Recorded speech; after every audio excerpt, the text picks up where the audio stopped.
Oke, halo semuanya, perkenalkan nama saya Guru Setur Nyoto dengan NIM 1016004251005.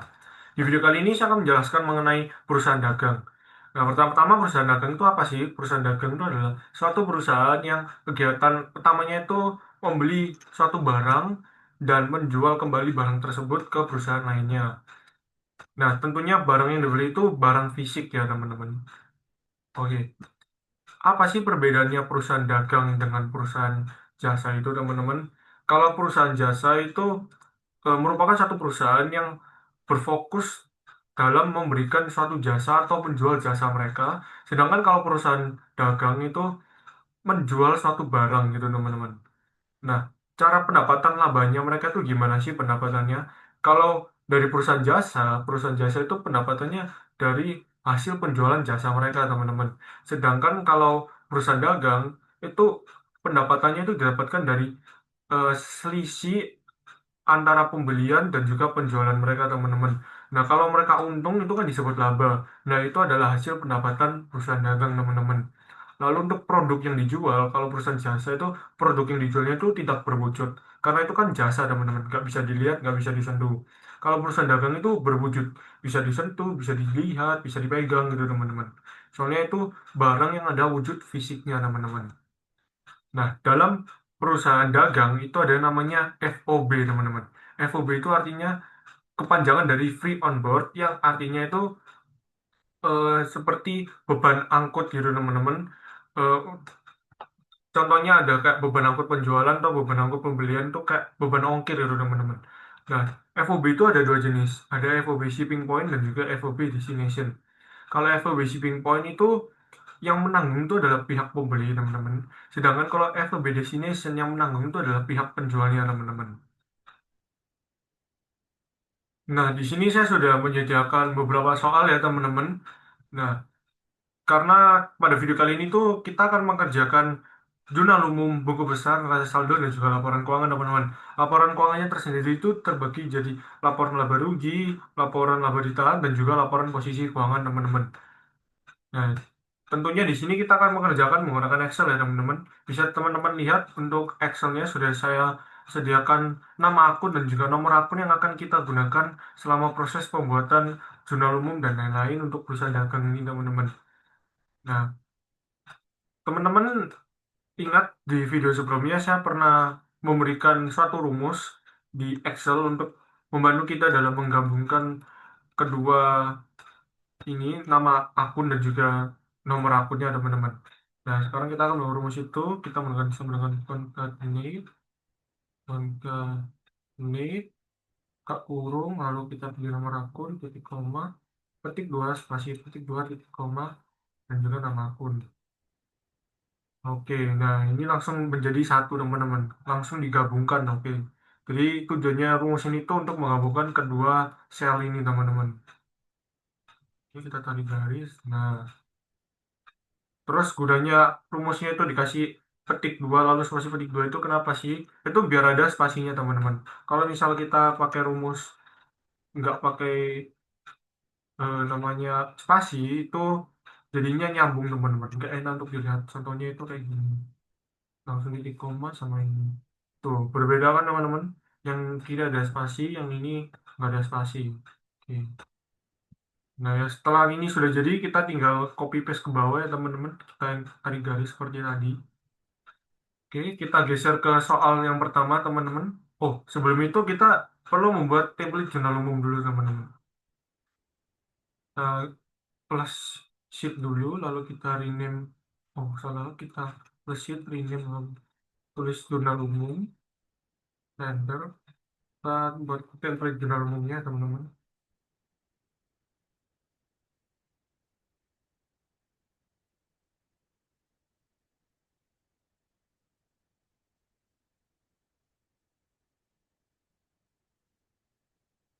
Kita buatin ini biar lebih rapi, kita panjang-panjangkan.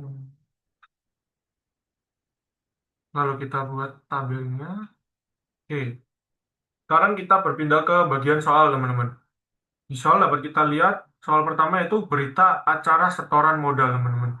Tanggal 1 Januari, yang dimana PT Sejahtera telah menerima setoran modal dari pemilik Andre 1750 juta. Setoran ini digunakan sebagai modal awal perusahaan. Nah, dari soal ini itu dapat kita lihat kalau PT Sejahtera itu mendapatkan eh, modal awal dari si pemilik yaitu Andre. Nah, berarti kita langsung kerjakan saja. Kita tulis tanggal 1/1 tanggal 5. Oke, akun debitnya. Oke, di sini untuk pengerjaan jurnal umum ya teman-teman, jangan ditulis manual ya teman-teman. Akun debit, akun kredit, jangan ditulis manual kayak kas gini teman-teman. Jangan. Kita pakai yang lebih memudahkan kita teman-teman. Caranya yaitu kita ke bagian data, lalu kita ke data validation, lalu yang ini value ini kita pilih list, kita source-nya kembali ke yang sheet 1 halaman yang pertama, lalu kita pilih nama akun dan juga nomor akun yang tadi sudah kita pilih teman-teman. Lalu kita klik OK. Nah, setelahnya kita tinggal pilih mau akun yang mana ini teman-teman. Nah, jangan lupa kita copy lalu kita paste ke semua akun bagian kolom akun debit dan juga kreditnya biar nggak usah masukin satu-satu gitu teman-teman. Nah, untuk pengerjaan nomor satu, akun debitnya itu apa sih? Akun debitnya adalah kas dan juga akun kreditnya adalah modal. Nah, kenapa kok akun debitnya bisa kas? Karena aset perusahaan itu bertambah, teman-teman. Kalau aset perusahaan bertambah, itu masuk di debit. Begitu, teman-teman. Karena perusahaan itu kan menerima setoran sebesar 150 juta sebagai kasnya mereka, teman-teman. Debitnya yaitu 150 juta. Dan juga kerja 150 juta. Oke, kita bisa membuat tulisan angkanya menjadi lebih rapi, teman-teman. Kita ganti ke bagian counting. Nah, 150 juta. Keterangan jangan lupa ditulis ya, teman-teman. Keterangan kita bisa tulis modal awal, modal awal. Oke, lanjut ke soal nomor 2, teman-teman. Soal nomor 2 tanggal 2 Januari dengan judul invoice pembelian.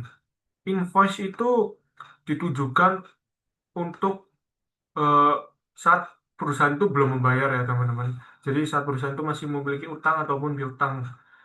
Nah, ini ditujukan kepada PT Sejahtera, berarti ditujukan kepada kita. Kalau ada alamat, jumlahnya itu sebesar 50 juta, lalu syarat pembayarnya 2/10, N/30. Nah, syarat pembayaran di sini itu apa sih teman-teman? Dalam perusahaan dagang itu ada yang namanya dalam perusahaan dagang itu ada yang namanya syarat pembayaran teman-teman.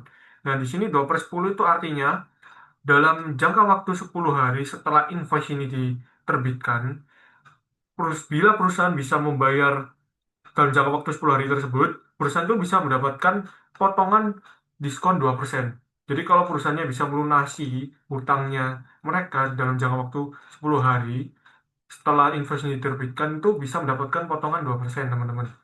Nah, lalu N/30 ini apa sih teman-teman? N/30 ini adalah batas akhir perusahaan bisa membayar melunasi hutangnya yaitu eh, dalam waktu 30 hari setelah setelah perusahaan itu mendapatkan invoice ini teman-teman. Nah, begitu teman-teman. Lalu ada FOB shipping point. Nah, FOB itu yang tadi pertama sudah saya jelaskan yaitu beban angkut itu ini ditulis shipping point berarti yang menanggung adalah pihak pembeli yaitu kita perusahaan PT Sejahtera teman-teman.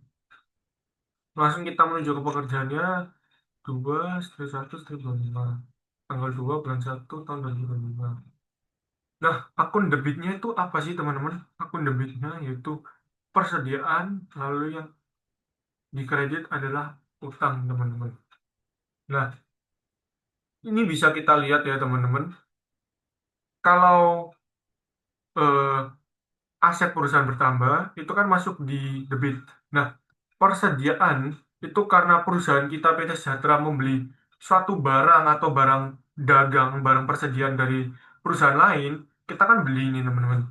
Berarti kita dapat barang dagangnya dong. Kita sudah memiliki stok, kita punya barang. Berarti perusahaan sudah memiliki barang mereka, sudah memiliki stok mereka itu bertambah. Nah, begitu teman-teman. Dan itu bisa menjadi aset, kenapa? Karena itu sudah menjadi hak perusahaan, karena perusahaan sudah membeli barang tersebut. Begitu teman-teman. Sedangkan ini utang, kenapa teman-teman? Karena bisa kita lihat ini adalah invoice yang dimana perusahaan itu masih berutang. perlu diingat kalau utang termasuk liabilitas ya teman-teman. Kalau liabilitas bertambah itu masuk di kredit teman-teman. Di sini utangnya perusahaan kan bertambah berarti masuk di kredit. Begitu teman-teman. Kita langsung tulis sejumlah 50 juta. 50 juta. Ini kurang 01.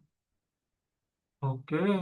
Keterangannya yaitu pembelian barang dagang. Nah, begini teman-teman. Oke. Lalu berikutnya masih tanggal yang sama. Ini adalah nota, nota biaya angkut pembelian. Nota biaya angkut pembelian bisa kita lihat tadi di soal sebelumnya kan kita menggunakan FOB shipping point. FOB shipping point itu berarti pembeli yang menanggung teman-teman. Berarti kita sebagai PT Sejahtera itu yang menanggung beban angkut pembeliannya teman-teman. Nah, kita bisa lihat keterangannya yaitu beban angkut pembelian barang dagang FOB shipping point sejumlah 1 juta. Kita tulis dulu tanggalnya. Nah, ini bisa kita pilih persediaan. Nah, kenapa kok nggak ditulis beban angkut pembelian? Perlu kita ingat teman-teman, di sini kita mengerjakan menggunakan metode perpetual ya teman-teman. Jadi semua yang akan kita kerjakan di video kali ini itu kita akan menggunakan metode perpetual, bukan menggunakan metode periodik, berbeda teman-teman. Kalau metode perpetual itu eh, langsung dijadikan persediaan. Itu meliputi kayak pembelian, retur pembelian, potongan pembelian, dan juga beban angkut pembelian itu dijadikan menjadi satu sebagai persediaan teman-teman. Dijadikan sebagai akun persediaan. Nah, di sini lalu yang kredit adalah kas. Kenapa kok bisa kas bukan utang? Di sini ada namanya nota, teman-teman. Kalau ada nota, berarti itu sudah dibayar. Kalau sudah dibayar, berarti sudah lunas, nggak ada utang. Nah, berarti menggunakan kas, teman-teman. Sebesar 1 juta. 1 juta. Keterangannya bisa kita tulis hmm, beban input pembelian. Nah, begitu ya, teman-teman. Oke, Soal selanjutnya yaitu tanggal 5 Januari tahun 2025. Ini ditujukan ke CV Wilkie, keterangan karena barang rusak, nilai retur 10 juta. Nah, berarti di sini kita sebagai PT Sejahtera itu mengajukan pengembalian barang, retur pembelian, karena barang yang kita terima yang tadi kita beli itu ada rusak ternyata teman-teman. Berarti kita kembalikan ke perusahaan CV Wilkie. Tanggal 5/1 dan 2025. Nah, kalau ada retur pembelian sama seperti tadi, juga dijadikan persediaan. Tetapi akun debitnya itu apa sih? Akun debitnya itu adalah utang kita, teman-teman. Lalu yang dikredit adalah persediaan.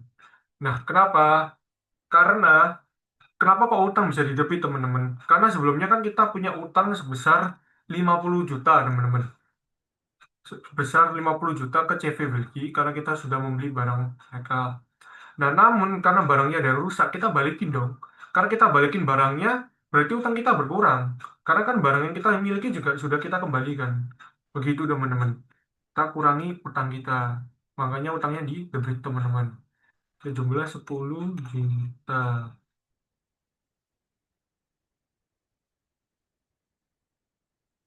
Hmm. Keterangannya kita bisa tulis retur pembelian. Nah, lalu tanggal selanjutnya yaitu tanggal 10 Januari tahun 2025, teman-teman. Nah, di sini ada nota, nota pembayaran utang, teman-teman. Nota pembayaran utang berarti dibayar menggunakan kas ya, teman-teman. Tanggal 10 Januari utang 20 juta. Oh, ini berarti PT Sejahtera kita itu masih membayar utangnya sebesar 20 juta, teman-teman. Bisa kita lihat mendapatkan diskon 2%. Nah, kenapa kok bisa dapat 2% sih? Bisa kita lihat itu terjadi di tanggal 10 Januari ya teman-teman. Kita membayar utangnya itu sebagian tuh di tanggal 10 Januari. Perlu kita ingat tadi di syarat pembayaran tuh ada 2/10. Yang tadi saya jelaskan jika perusahaan bisa membayar hutangnya dalam jangka waktu 10 hari setelah invoice diterbitkan, maka akan mendapatkan potongan sebesar 2%. Nah, tadi kita melakukan pembelian itu di tanggal 2, teman-teman. Berarti batas akhirnya itu sampai tanggal 12, 12 Januari, teman-teman. Jadi tinggal tanggal 2 ditambahkan 10, berarti tanggal 12. Itu batas akhir sampai perusahaan bisa mendapatkan potongan atau diskon gitu, teman-teman. Kita tulis belum sampai tanggal 10. Nah, di sini bisa langsung kita tulis utang, yang di debit utang dan juga di kredit kas. Kenapa? Karena utangnya ini sudah berkurang, teman-teman. Perlu kita ingat kalau utang berkurang, liabilitas berkurang itu masuk di debit. Lalu kas kita juga di kredit itu kenapa? Karena kita mengeluarkan kas perusahaan untuk membayar utang kita. Kalau kita membayar utang, menggunakan kas kan berkurang. Kalau kas berkurang, aset berkurang. Kalau aset berkurang berarti masuk di kredit. Begitu, teman-teman.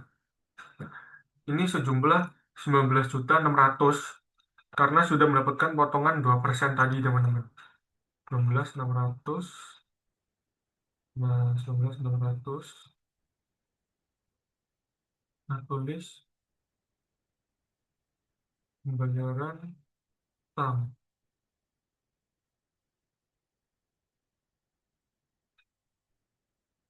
Oke, selanjutnya kita next soalnya. Nah, bisa kita lihat lanjut nota pembayaran utang. Tanggal 13 Januari. Kalau tanggal 13 Januari, berarti sudah tidak mendapatkan potongan nih, teman-teman. Kalau sudah tidak mendapatkan potongan kan karena sudah lewat batas akhirnya tadi kan tanggal 12 Januari, teman-teman. Nah, berarti nggak perlu dikasih potongan-potongan nih, teman-teman. Kita langsung saja.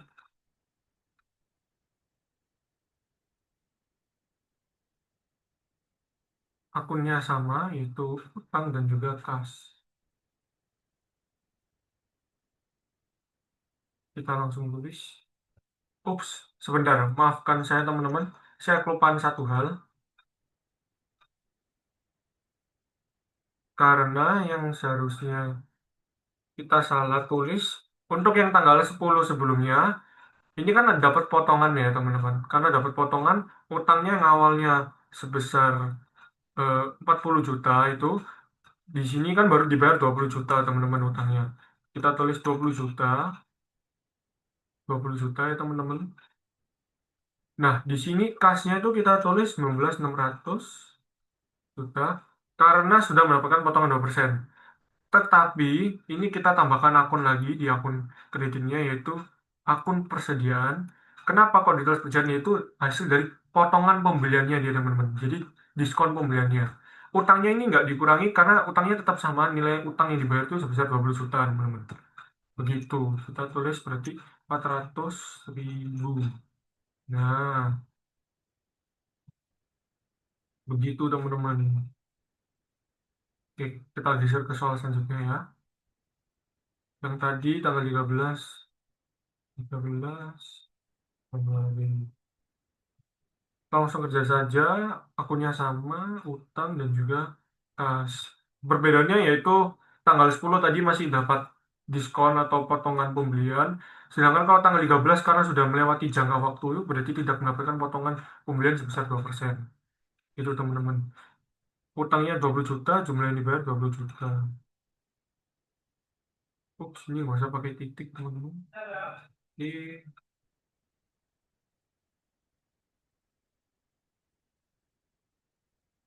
nah, ini juga pembayaran utang. Oke, teman-teman. Selanjutnya next yaitu tanggal 14 Januari di soal selanjutnya ini, teman-teman. Nah, tanggal 14 Januari kita baca dulu ditujukan kepada PT Abadi. Ini ada nota pembelian. Berarti kita PT Sejahtera itu membeli barang lagi. Tapi karena di sini sudah ada nota pembelian, berarti kita nggak ngutang, kita langsung bayar juga di saat itu, teman-teman. Oke, sejumlah 10 juta menggunakan FOB Destination. Kalau FOB Destination itu berarti penjual yang menanggung. Kalau penjual yang menanggung, berarti kita sebagai pembeli itu nggak perlu bayar, teman-teman. Karena penjual yang menanggung beban angkutnya.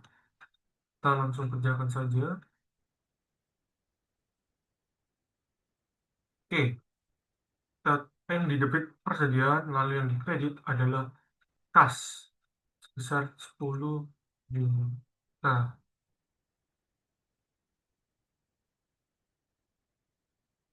Nah, kenapa kok yang bisa di debit itu persediaan? Seperti tadi yang sudah saya jelaskan, teman-teman. Karena perusahaan kita membeli barang, berarti kan kita mendapatkan barang gitu, teman-teman. Nah, itu kan berarti sudah menjadi aset kita. Sedangkan kenapa kok kreditnya kas? Karena kita membayar menggunakan kas yang otomatis kas perusahaan itu berkurang. Begitu, teman-teman. Hmm. Pembelian barang dagang, keterangannya kita bisa tulis pembelian barang dagang, teman-teman. Oke, kita lanjut ke soal berikutnya, teman-teman. Soal berikutnya yaitu di tanggal 15 Januari tahun 2025. Ditujukan kepada CV Serbaya, dan alamatnya, lalu ada jumlah 10 juta, HPP 10 juta, syarat pembayaran, dan juga invoice payment. Invoice penjualan, teman-teman.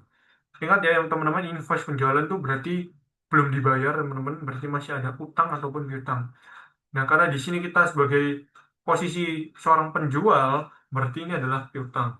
Ditujukan kepada CV Serbaya. Berarti kita menjual barang kita, barang dagang kita ke CV Serbaya sejumlah 40 juta. Belum dibayar.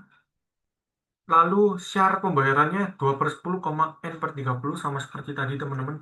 Jika CV Serbaya bisa melunasi atau membayar hutangnya dalam jangka waktu 10 hari setelah invoice diterbitkan, maka akan mendapatkan 2% potongan. Begitu, teman-teman.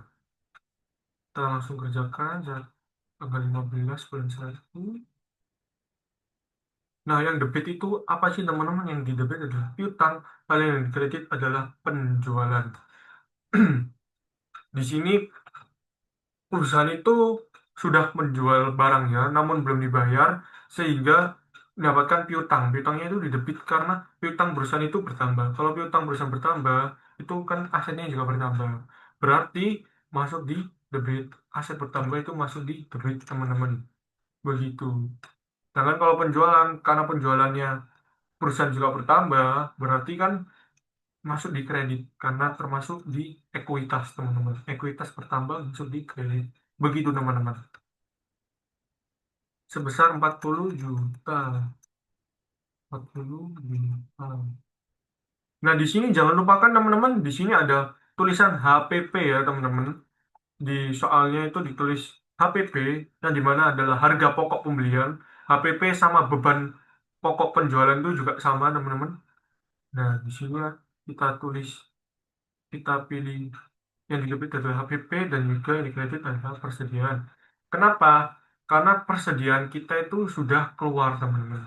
Sudah kita jual berarti sudah berkurang. Kalau berkurang, kalau aset berkurang itu masuk di kredit. Begitu, teman-teman. Di jumlah 10 juta. 10 juta.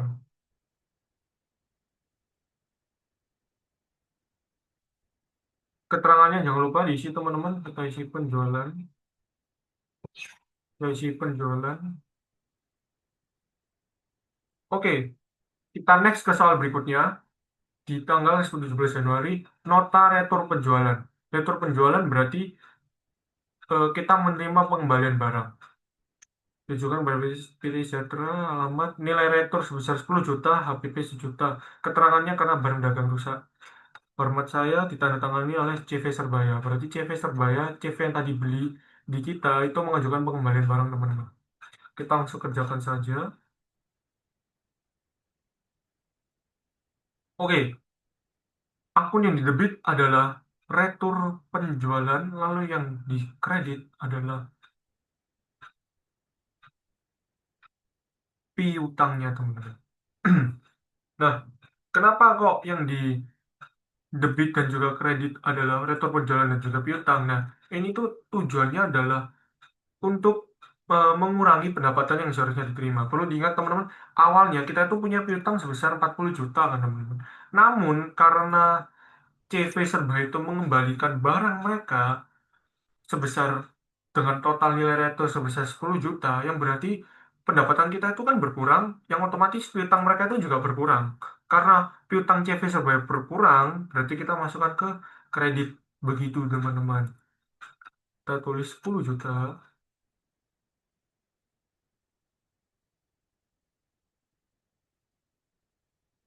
Jangan lupa ada tulisan HPP juga teman-teman. HPP untuk retur retur penjualan dan juga penjualan itu masuknya teman-teman. Nah, tapi perbedaannya adalah yang di debit kali ini adalah persediaan dan juga yang di kredit adalah HPP teman-teman.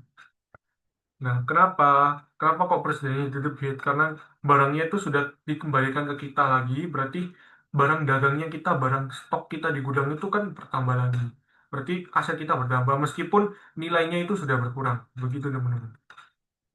Jadi sejuta. Kenapa kok yang barang yang kita bisa nilainya berkurang itu karena barang dagangnya sudah rusak. Begitu teman-teman. Administrator penjualan lagi. Kita langsung copy saja di sini. Oke. Nah, kita next ke soal selanjutnya. Nota penjualan tanggal 22 Januari tahun 2025. Piutang 30 juta, mendapatkan diskon 2%, 29.400 yang perlu dibayar. Nah, dari sini kita bisa lihat ya teman-teman, tanggal 22 Januari. Kita mulai menjual itu di tanggal 15 Januari, teman-teman. Tanggal 15 Januari kita melakukan penjualan dan syarat pembayarannya yaitu 2/10. Berarti maksimal bisa mendapatkan diskon CV Serbaya itu tanggal 25. Sedangkan CV Serbaya sudah melunasi hutangnya itu di tanggal 22 Januari, teman-teman. Langsung kita kerjakan saja, teman-teman. Nah, debit adalah kas. Sekarang kita menerima kas. Lalu jangan lupa kita masukin potongan penjualan. Lalu yang terakhir adalah piutang yang dikredit. Nah, kasnya kita tulis sebesar 29.400.000. Lalu potongan penjualannya 2% yaitu sebesar 600.000. Dan piutangnya adalah 30 juta. Nah, kenapa kok kita terima kasnya 29.400.000? Itu dikarenakan kita sebagai perusahaan itu memberikan potongan sebesar 2% kepada CV Serbaya sehingga kas yang kita terima itu sebesar 29.400.000 gitu teman-teman. Nah, 600 ribunya tuh dimasukin kemana sih? Dimasukin ke potongan penjualannya teman-teman. Piutang tetap sama 30 juta karena total piutang awalnya itu 30 juta dari mana? Dari penjualannya kita, pertama piutang kita itu 40 juta. Namun ternyata pada tanggal 17 itu CV Serbaya mengajukan retur penjualan sebesar 10 juta. Berarti 40 juta dikurangi 10 juta yaitu sebesar 30 juta teman-teman. Berarti sisa piutangnya adalah 30 juta. Karena CV Serbaya sudah mengajukan retur penjualan. Nah, di sini dapat kita lihat kita tulis saja penjualan di beberapa mana.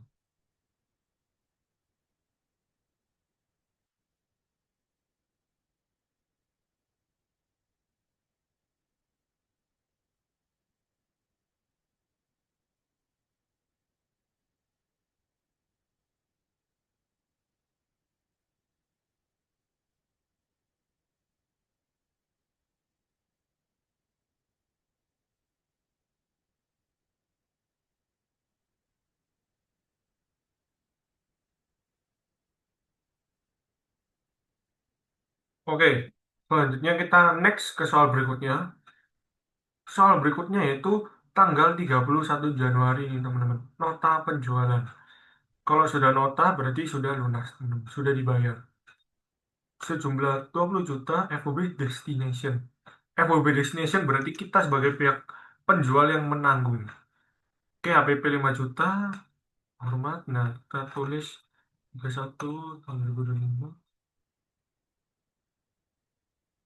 Nah, akun debitnya adalah kas, lalu penjualan, jangan lupa kita masukin juga HPP-nya teman-teman. Nah, gunanya HPP itu apa sih teman-teman? HPP itu untuk mengetahui waktu kita belinya itu berapa dan waktu kita jual itu jadi berapa gitu teman-teman barangnya. Lalu kita tulis masukin HPP dan juga persediaan. Oke, kita langsung masukkan saja kasnya sebesar 20 juta. Di sini tidak mendapatkan potongan ya teman-teman.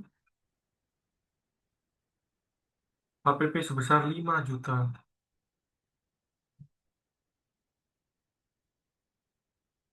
Oke, ini kita bisa masukin keterangannya penjualan, lalu langsung kita copy. Nah, kita lanjut geser ke soal berikutnya. Di tanggal yang sama juga, kita itu membayar beban angkut penjualan dan sudah dibayar, makanya kita mendapatkan nota, teman-teman. Kita tulis juga tanggal yang sama. Kita masukin akun beban angkut penjualan, lalu kas. Kenapa kau yang di debit beban angkut penjualan? Beban angkut penjualan itu masuk di ekuitas, teman-teman. Dia itu mengurangi ekuitas. Kalau akun mengurangi ekuitas itu di debit. Begitu. Kasnya kita juga kenapa di kredit? Karena perusahaan mengeluarkan kas sehingga kasnya berkurang, maka asetnya berkurang, maka dimasukin ke kredit. Begitu, teman-teman. Sebesar 1 juta.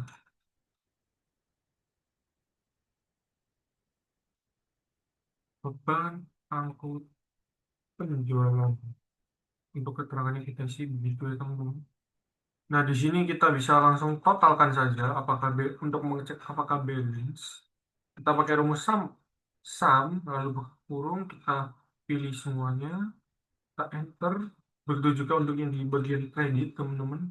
Kita sumkan semua. Oke, sudah balance ya, teman-teman.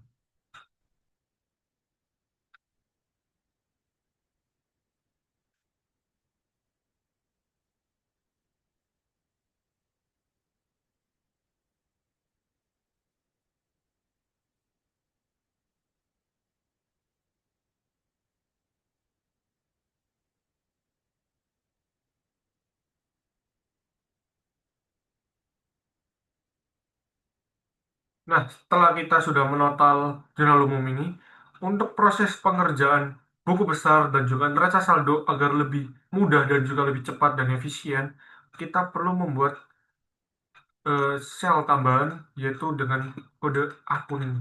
Akun, lalu kita bikin tabelnya juga, teman-teman. Nah, kita buat dulu. Kita menggunakan rumus sama dengan if, buka kurung, kita pilih akun debit, lalu sama dengan 0, titik koma, yang di bagian akun kreditnya, titik koma, kita pilih nomor debitnya lagi, kita enter. Nah, langsung otomatis. Tujuan dari rumus ini tuh untuk mengetahui, teman-teman, kalau misal di kedua sel ini ada tulisan akun debit atau kreditnya, itu langsung otomatis. Karena kalau misal kita cuma pakai kolom yang ini kas aja, nanti kalau misal ada yang di modal itu nggak bakalan masuk, teman-teman. Contohnya ini kan kebetulan akun debitnya keisi, akun kreditnya kosong.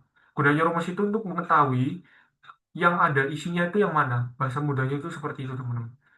Nah, sedangkan kalau kita rumusnya tidak seperti itu, misal yang di bagian modal dan juga akun debitnya yang kosong ini, kalau rumusnya tidak dimasukin yang akun bagian kreditnya, kolom kreditnya, itu tuh bahkan otomatis nol, kosong gitu, teman-teman. Kita coba ya, teman-teman. Ini, turun, ini, langsung ini, enter. Tuh, nggak bisa, error, teman-teman. Oke, setelahnya ini rumusnya kita tinggal copy langsung ke bawah. Nah, begitu, teman-teman. Nah, ini bisa langsung otomatis ya, teman-teman. Langsung akun-akunnya semua masuk di tanggal-tanggal yang berbeda. Nah, gunanya kita membuat ini tuh untuk apa sih, teman-teman? Untuk pembuatan buku besar dan juga neraca saldo, teman-teman. Oke, langsung kita buat saja proses pembuatan buku besar dan juga neraca saldo. Kita buat halaman baru, kita ringin buku besar. Nah, untuk proses pembuatan buku besar agar kita bisa ribet-ribet, teman-teman, kita bisa langsung ke insert, lalu kita pilih create pivot table. Oke, nah ini range-nya kita pilih yang di bagian jurnal umum, kita pilih dari tanggal sampai ke akun, Kita geser ke bawah, kita klik OK. Nah, nah, oke, setelahnya kita tinggal pilih centangnya itu, kita centang di tanggal, lalu debit, kredit, keterangan, dan juga akunnya, teman-teman. Untuk akunnya kita geser ke bagian filters ya, teman-teman. Setelahnya kita ini bisa kita silang dulu. Nah, ini kita bisa panjangkan dulu. Nah, untuk akun nih, gunanya ini dipindahkan tadi itu agar kita bisa memilih, teman. Contohnya kayak kas, ini kita bisa pilih. Nah, jadi masuk ke bagian kas saja, teman-teman. Begitu. Nah, untuk akun pivot table, ini kita bisa lanjut ke bagian desain. Lalu kita pilih subtotalsnya, do not show subtotals. Brand layoutnya on for rows and columns. Lalu report layoutnya kita show in tabular form. Nah, berbeda kan, teman-teman? Kalau dengan proses desainnya yang seperti ini itu lebih kelihatan rapi, teman-teman. Begitu. Setelahnya kita tambahkan kolom tambahan ya, teman. Kita tambahkan sel tambahan. Kita ke pivot table analyze, lalu kita ke calculation field items and sets. Kita calculated fields. Kita tulis saldo debit. Nah, itu untuk mengetahui total saldo debit dan juga total saldo kredit. Karena buku besar kan perlu total saldo debit dan juga kredit untuk mengetahui kalau misalnya contohnya kas itu totalnya itu di debit atau di kredit. Begitu, teman-teman. If kita pakai rumus if ya, teman-teman. If buka kurung debit min kredit titik koma debit.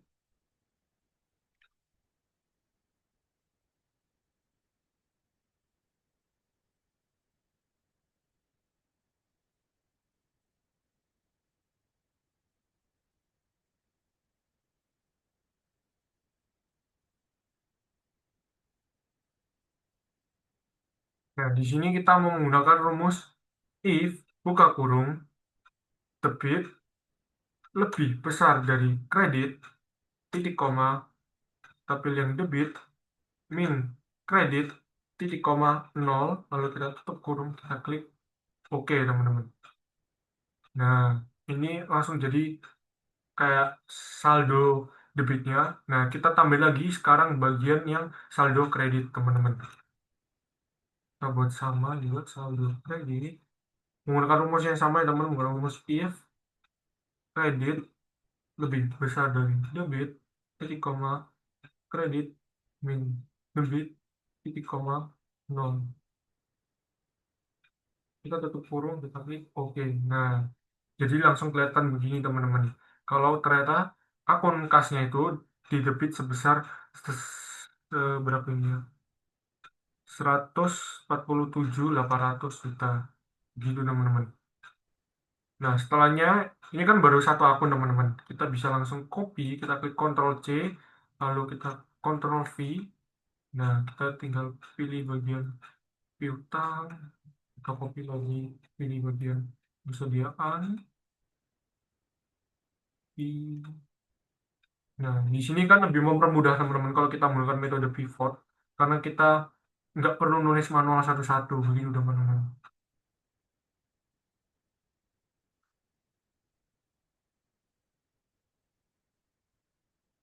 Kita masukin dulu semuanya, semua akun, teman-teman. Oke, rekam penjualan, lalu ada HPP. Di sini juga kalau menggunakan pivot lengkap ya, teman-teman. Datanya ditulis, keterangannya ditulis, debit kreditnya juga ditulis. Tuh, teman-teman. Nah, oke. Ini total semua buku besarnya, akun-akunnya. Nah, selanjutnya, teman-teman, kita membuat neraca saldo. Nah, neraca saldo ini juga mudah, teman-teman. Kita buka halaman baru, lalu kita rename neraca saldo. Nah, di sini kita tinggal copy lagi punya yang buku besar tadi. Ini saya perbagus dulu, saya lebarkan dulu. Oke. Nah, perbedaannya adalah kita ke pivot table analysis dulu, lalu ke calculation, salah. Kita ke show, ke field list, kita pencet field listnya. Nah, yang tanggal tidak usah dicentang, teman-teman. debit kredit tidak bisa dicentang, keterangan tidak bisa dicentang. Yang dicentang hanyalah akun, saldo debit, dan juga saldo kredit. Di sini akunnya teman-teman bisa kita pindah ke bagian rows. Nah, sebelumnya akunnya ini kan di bagian filters, kita rubah ke bagian rows. Karena tujuannya filters tadi itu biar kita bisa pilih satu-satu gitu teman-teman. Nah, kalau di rows ini sudah langsung kelihatan semuanya teman-teman. Di sini kita tinggal yang belum kita hapus. Nah, langsung kelihatan teman-teman. Ada saldo-saldo dan akunnya. Di sini kita perlu totalkan dulu sum. Ini kita total dengan sum. Nah, kenapa nggak perlu ditotal manual menggunakan rumus if? Karena di pivot ini untuk neraca saldonya itu tidak bisa ke total secara otomatis, teman-teman. Begitu. Nah, ini adalah hasil dari neraca saldonya. Dapat kita lihat ya, teman-teman. Hasil akhirnya itu balance debit dan juga kredit sebesar 210 juta. Nah, oke, selanjutnya teman-teman, setelah kita sudah selesai mengerjakan neraca saldo, sekarang saatnya kita membuat laporan keuangan, teman-teman. Nah, di sini saya akan menggunakan full screen Excel karena kita sudah tidak memerlukan soalnya, teman-teman. Kita bisa langsung fokus ke pembuatan laporan keuangan. Kita buat halaman yang baru, tapi di sini kita bisa langsung copy saja, teman-teman.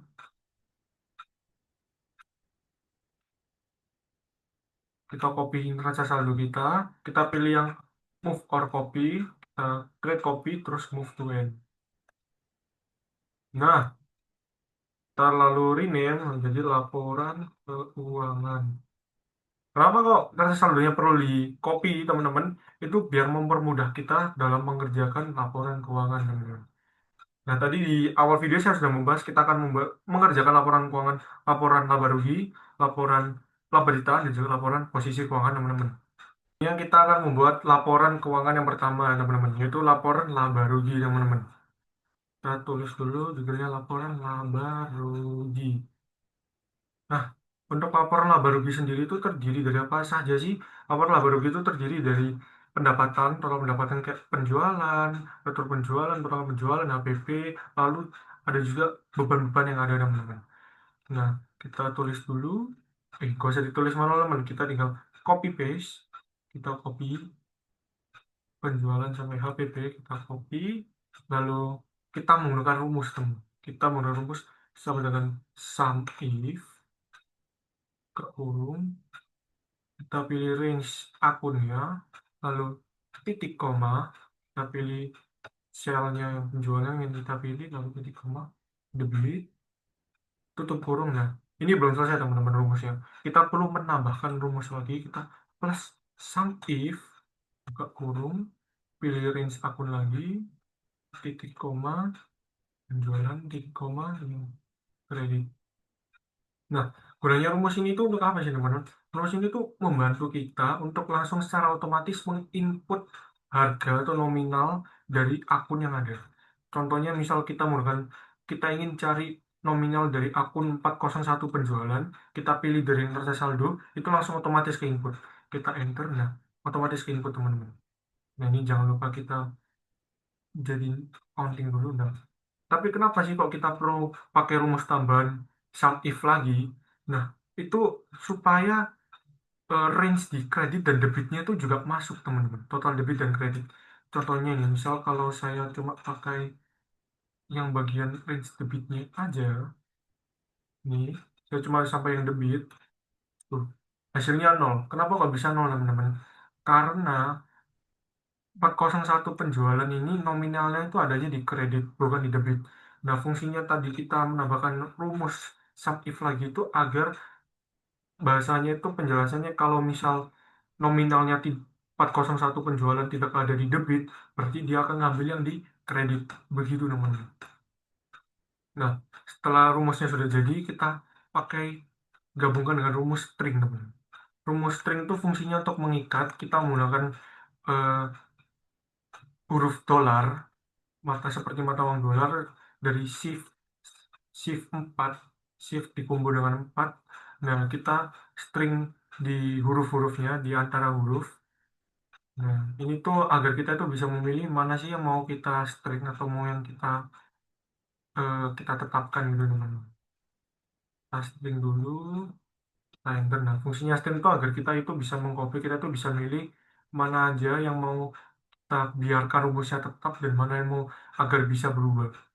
Nah, ini fungsinya rumus string teman-teman. Jadi kita tinggal copy, rumusnya itu ikut tetap, tapi yang berubah itu adalah pemilihan sel seperti E-nya ini kolom E5, 6, dan 7, potongan penjualan, retur penjualan, dan HPP. Nah, kita string itu yang bagian range neraca saldonya teman-teman. Jadi dia tetap ngikut, nggak geser ke bawah gitu teman-teman. Nah, ini jangan lupa di minus teman-teman. Potongan penjualan ini kita minus, lalu retur penjualan juga kita minus, dan HPP juga kita minuskan teman-teman. Total pendapatan sebesar, kita total dulu, 35.400.000 rupiah teman-teman. Lalu untuk beban, jangan ditulis manual ya teman-teman, kita copy, lalu sama kita tinggal copy juga rumusnya. Beban jangan lupa dikurangi juga teman-teman. Sekarang kita baru tulis laba neto sama dengan sum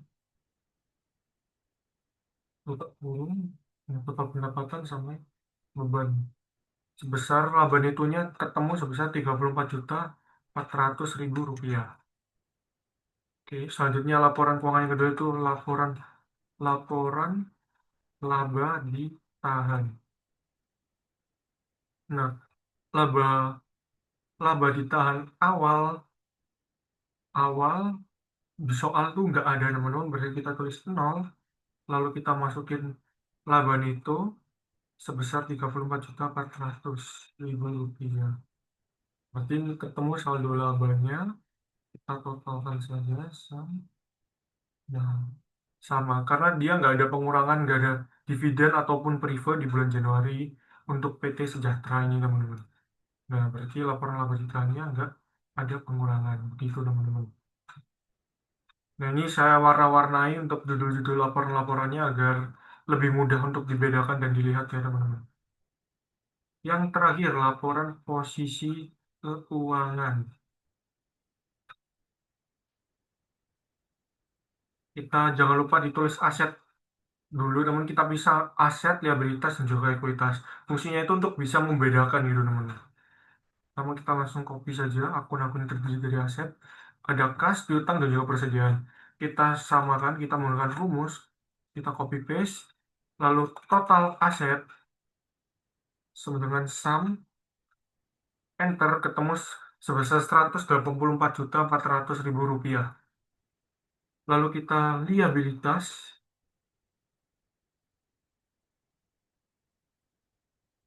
ada utang, kita copy juga rumusnya teman-teman, kita paste, ternyata utangnya sudah tidak ada, berarti total liabilitasnya itu 0 ya teman-teman. Bisa ya rumus lagi. Lalu yang terakhir yaitu ada ekuitas teman-teman. Ekuitas terdiri dari modal dan juga saldo laba. Untuk modal kita bisa copy paste rumus, saldo laba sebesar 34.400 juta. Nah, lalu kita tulis total ekuitas besar, kita rumuskan, lalu jangan lupa total ekuitas plus liabilitas ya teman-teman. Sama dengan sum, dan sama dengan sum kita total liabilitasnya kita plus dengan total likuiditas ketemu 184.400.000 rupiah. Bisa kita lihat ya teman-teman, hasil total aset dan juga total likuiditas plus liabilitasnya itu balance. Berarti laporan keuangan untuk perusahaan dagang kita sudah benar teman-teman. Begitu. Nah, itu saja dari video saya kali ini. Saya sudah menjelaskan mengenai eh, perusahaan dagang, dari apa perbedaan perusahaan dagang dan juga perusahaan jasa, lalu pembuatan jurnal umum, buku besar, neraca saldo, laporan keuangan perusahaan dagang di Excel. Nah, begitu teman-teman. Bisa kita lihat juga di laporan keuangannya untuk perusahaan dagang dan perusahaan jasa itu berbeda sedikit. Di laporan laba rugi kita bisa lihat ada bedanya. Kalau sebelumnya di laporan laporan keuangan laba rugi perusahaan jasa itu kan pendapatan dikurangi beban. Kalau ini kita penjualan-penjualan juga penjualannya masih dikurangi oleh HPP, potongan penjualan, lalu return penjualan dan juga dikurangi beban. Begitu teman-teman. Oke, sekian dari video saya. Saya harap video ini dapat memberikan manfaat kepada teman-teman. Sekian dari saya. Terima kasih.